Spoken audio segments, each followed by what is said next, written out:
Huge clutch win today for William Byron. He's able to get by Ryan Blaney and win and essentially dominate a majority of the race and punch his ticket to the championship 4. Let's break down NASCAR at Martinsville.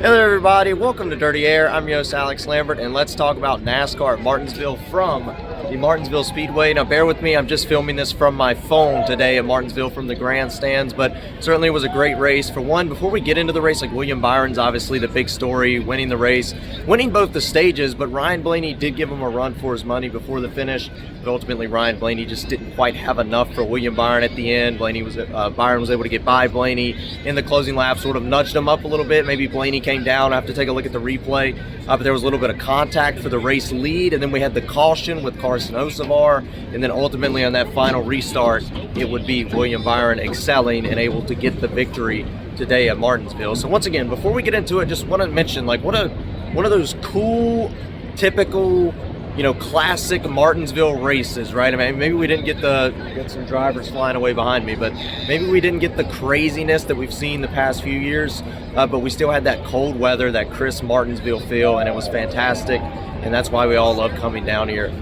to Martinsville Raceway. But overall, it was a solid race. We had some interesting storylines. You could see the tire wearing. You could see it kind of rubbering into the racetrack, rubbing on the side of the cars.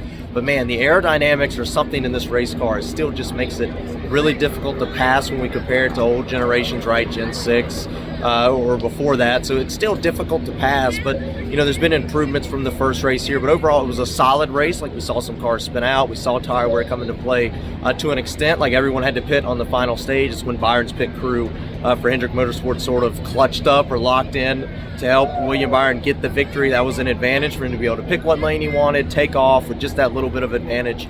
Could have been a big deal on the final restart. Was it like 11 laps ago when they restarted? That was big. That was exciting. And when we look at the overall championship 4, a big thing today is keeping those Penske cars out, because we know how good they are at Phoenix. We know how favored they would be if it was Logano or Blaney going to Phoenix. Well, they're not in it, right? They had to make it to that point. Unfortunately, Blaney came up short. Logano was top 5, top 3 for a good portion of the race, but just was never really the fastest car. The pit cycle at the end was not in his favor. That did not advantage him, so unfortunately wasn't able to do much with that. Joey Logano comes home with the loss today. Kyle Larson able to advance to the championship 4 on points. He's able to beat Christopher Bell in points today. That was another big storyline. Bell didn't have enough speed to get to the win. Once again, like top 5, top 10 all day, getting stage points and everything you need to do, but you have to get the race win today for Christopher Bell. He needed to get the race win or at least outdo Larson in points. Unfortunately for him, today just wasn't the day. And once again, we had a caution in the midpoint of the stage. I think it was John Hunter Nemechek that spun around. That really changed the dynamic. So when I get back to the studio, I'm going to go through the top 10, and it's all a little jumbled up, right? It's not exactly where everybody ran all day. Denny Hamlin with the big blown engine midway through the race. That was unfortunate for him. Both the Joe Gibbs Toyotas that are already clutched into the championship 4, both had engine failures today, which is interesting. I don't know if that was because of maybe lack of preparation for this race, or maybe a potentially another reason, but yeah, certainly interesting that both of them had troubles today.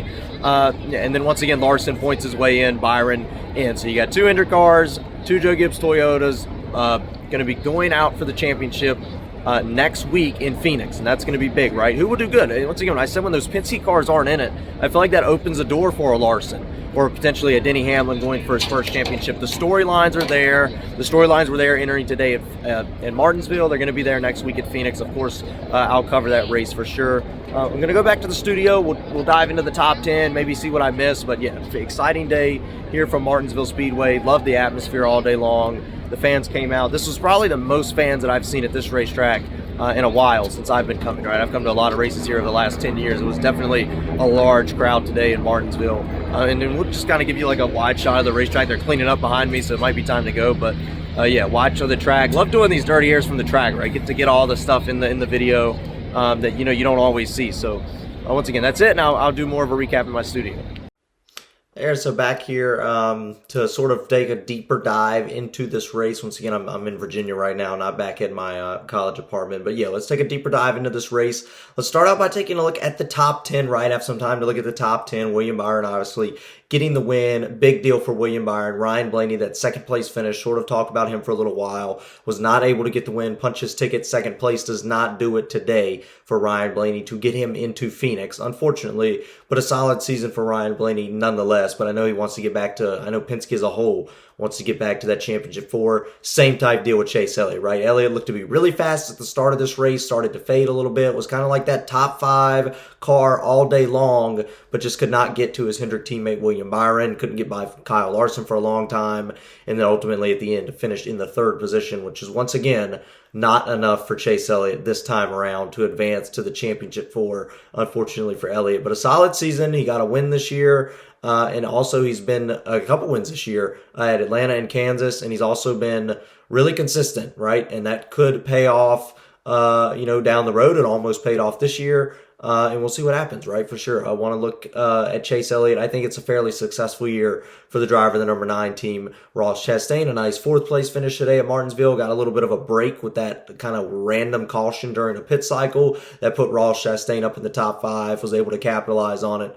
Get a nice 4th place finish today. Kyle Larson finishing in the 5th position. Another one of those drivers. He was top 5 all day long. Was able to finish in the 5th position. Once again, he had to outpoint Christopher Bell, right? So if he lost a few spots, he would have missed this round. But once again, we talked about that going into this race, right? Kyle Larson versus Christopher Bell. Well, Kyle Larson got it done today. More points than Christopher Bell, is able to advance to the final, where Ryan Preece finishing in the 6th position. Strangely, this is a racetrack Ryan Preece has had a lot of success at. Like if you go back to his Stewart-Haas racing days, when you started the next gen car, when he moved up to Cup, it was Martinsville. He was always up front, right? I think he won the pole a couple of times, led a bunch of laps those years he was with SHR, and then he goes over to the 60 RFK Ford and still somehow pulls off a top 10 where, typically those cars sort of correlate with each other. Well, he's the only one in the top 10, which is impressive for Ryan Preece, right? So, something about this racetrack particularly, it could be a Ford thing too, but, something about Ryan Preece, Martinsville seems to come together. He probably really likes this racetrack, knows a certain way to get around this racetrack, especially in the next gen car. Another top 10 for Ryan Preece, another strong day for the driver, the number 60 Ford today in Virginia. Christopher Bell finishing 7th. Like I said, that just wasn't enough. He was going to have to, with Larson getting all the stage points and finishing 5th, basically win to advance to the next round. Christopher Bell unable to get it done this time around. Unfortunately, he will miss the Final Four 2 years in a row for the driver, the number 20, which is upsetting for him. Joey Logano, right? Another one of those drivers. They're all up here, right? They're all up here in the top 10.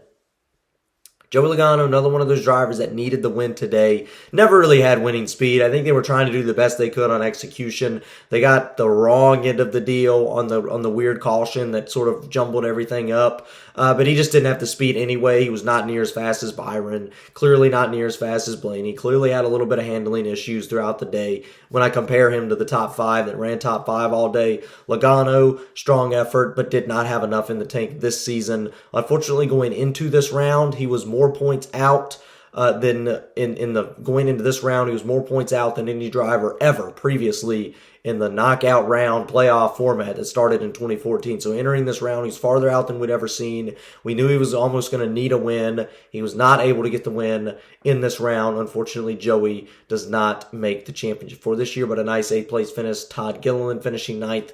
Josh Berry finishing in the 10th position. Solid run for the Wood Brothers number 21 team, right? So if we take a look right, we'll look forward. I sort of already broke down all the drivers that didn't make the championship 4, right? Just to go back over it, Logano misses it. Logano misses the championship 4. Ryan Blaney, unfortunately, misses the championship 4. All of them needed wins. Chase Elliott misses the championship 4 as well. And Christopher Bell, right? All of them essentially needed wins with the situation that we were looking at. The only one that was able to get that win was William Byron to punch his ticket into the championship. But let's talk about the actual championship for itself, right? And let's go ahead and get into it, right? We have Chase Briscoe, big deal. What can Chase Briscoe do next week? It should be exciting. What can Denny Hamlin do trying to break that no championship streak, right? He's won all these races, 3 Daytona 500s, every crown jewel, over 60 races even now, but no championship. Can he finally get it this year? We'll have to see. William Byron with the clutch win today to punch his ticket. I believe this is the 3rd time in a row that William Byron will be in the championship 4. Can he finally break through and get that first title? And then, of course, Kyle Larson going for his 2nd championship here this upcoming week at Phoenix. Should be exciting. We'll have to see what happens. That's really it. All there is to break down about this Martinsville race. I thought it was good. I want to hear what the fans thought about the race itself. I know there can be some improvements made. We will have more horsepower in this race car next year. It'll be interesting to see how that looks at a track like Martinsville. But that's it. Really all I have to talk about following NASCAR at the paperclip. And of course, I'll send it back to myself for And that's going to be it from the Martinsville Speedway. Once again, tune into the Phoenix Championship race next week. And of course, about Kyle Busch having a solid day, 13th place. Let's get rowdy.